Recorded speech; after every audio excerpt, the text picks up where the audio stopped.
ಸಿದ್ದರಾಮಯ್ಯವರು ಮುಂದಿನ 2.5 ವರ್ಷ ಮುಖ್ಯಮಂತ್ರಿಯಾಗಿ ಮುಂದುವರಿಯುತ್ತೇನೆ ಅಂತ ಹೇಳಿದ್ದಾರೆ.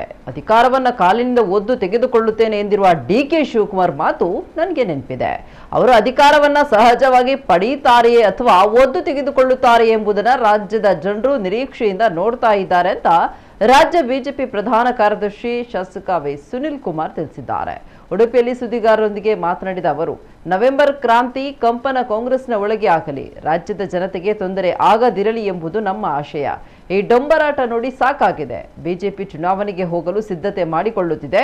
ಮುಂದಿನ ನವರಾತ್ರಿಯಲ್ಲಿ ಚಾಮುಂಡೇಶ್ವರಿಗೆ ನಾವೇ ಪುಷ್ಪಾರ್ಚನೆ ಮಾಡಬೇಕು ಎಂಬ ನಿರೀಕ್ಷೆ ಇಟ್ಟುಕೊಂಡಿದ್ದೇವೆ ಅಂತ ತಿಳಿಸಿದ್ರು. ರಾಜ್ಯದಲ್ಲಿ ಹೊಸ ರಸ್ತೆಗಳನ್ನು ನಾವು ಕೇಳ್ತಾ ಇಲ್ಲ. ಈಗಿರುವ ರಸ್ತೆ ಗುಂಡಿಗಳನ್ನು ಮುಚ್ಚಲು ಸರ್ಕಾರ ಅನುದಾನ ಕೊಡ್ತಾ ಇಲ್ಲ. 80% ಸರ್ಕಾರದಿಂದ ಅಭಿವೃದ್ಧಿ ನಿಂತು ಹೋಗಿದೆ. ಸಾವಿಲ್ಲದ ಮನೆಯಿಂದ ಸಾಸಿವೆ ತಾ ಅನ್ನುವ ಗಾದೆ ಮಾತಿದೆ. ಆದರೆ ಇಂದು ರಾಜ್ಯದಲ್ಲಿ ಗುಂಡಿ ಇಲ್ಲದ ರಸ್ತೆಗಳನ್ನು ತೋರಿಸಿ ಎಂಬಂತಾಗಿದೆ ಅಂತ ಹೇಳಿದ್ರು. ಧರ್ಮಸ್ಥಳದ ಬಗ್ಗೆ ಅಪಪ್ರಚಾರ ಮಾಡುವವರಿಗೆ ಸರ್ಕಾರ ಪರೋಕ್ಷವಾಗಿ ಮನ್ನಣೆ ಕೊಡ್ತಾ ಇದೆ. ಈ ಬಗ್ಗೆ ಗುಮಾನಿಗಳಿವೆ. ತನಿಖೆ ಬೇಗ ಮುಗಿಸಿ ಮಧ್ಯಂತರ ವರದಿ ಮಾಡಿ ಕೊಡಿ ಅಂದ್ರೆ ಸರ್ಕಾರ ಕೇಳ್ತಾ ಇಲ್ಲ. ಅಪಪ್ರಚಾರ ಮಾಡುವವರ ಮೇಲೆ ಕ್ರಮ ತೆಗೆದುಕೊಳ್ಳುವ ದಿಟ್ಟತನ ತೋರಿಸಬೇಕು ಅಂತ ಹೇಳಿದ್ರು.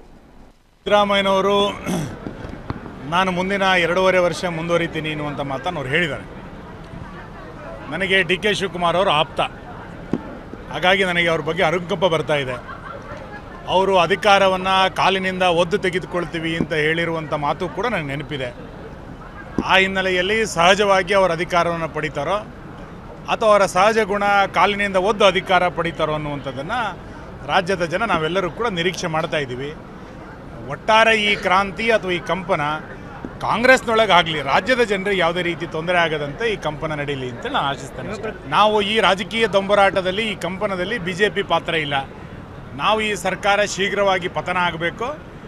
ಇಂಥ ಬೆಲೆ ಏರಿಕೆಯಿಂದ, ಅಭಿವೃದ್ಧಿ ವಿರೋಧಿಯಿಂದ, ದಲಿತ ವಿರೋಧಿಯಿಂದ ತತ್ತರಿಸ್ತಾ ಇರುವಂಥ ಈ ಸರ್ಕಾರ ಪತನ ಆಗಿ ಮುಂದಿನ ಚುನಾವಣೆಗೆ ಹೋಗಬೇಕು. ನಾವು ಅಧಿಕಾರಕ್ಕೆ ಬಂದು ಪುಷ್ಪಾರ್ಚನೆಯನ್ನು ಮಾಡಬೇಕು ಅನ್ನುವಂಥ ನಿರೀಕ್ಷೆಯನ್ನು ಇಟ್ಕೊಂಡಿದ್ದೀವಿ. ಮತ್ತು ಇಡೀ ರಾಜ್ಯದಲ್ಲಿ ಇವತ್ತು ಬಿದ್ದಿರುವಂಥ ರಸ್ತೆಯ ಗುಂಡಿಗಳನ್ನು ನೋಡಿದಾಗ ಯಾಕೆ ಈ ಗುಂಡಿಗಳು ಬಿತ್ತು ಅಂತಂದರೆ ಇದು 80% ಸರ್ಕಾರ ಅನ್ನುವ ಕಾರಣಕ್ಕೆ. ಈ ಸರ್ಕಾರ 80% ಸರ್ಕಾರದ ಅಭಿವೃದ್ಧಿಯನ್ನು ಮಾಡ್ತಾ ಇರೋದ್ರಿಂದ ಸಾವಿರಾರು ಗುಂಡಿಗಳು ಇವತ್ತು ಬಿದ್ದಿದೆ. ಗಾದೆ ಮಾತಿತ್ತು, ಸಾವಿಲ್ಲದ ಮನೆಯಲ್ಲಿ ಸಾಸಿವೆಯನ್ನು ತೆಗೆದುಕೊಂಡು ಬನ್ನಿ ಅಂತ.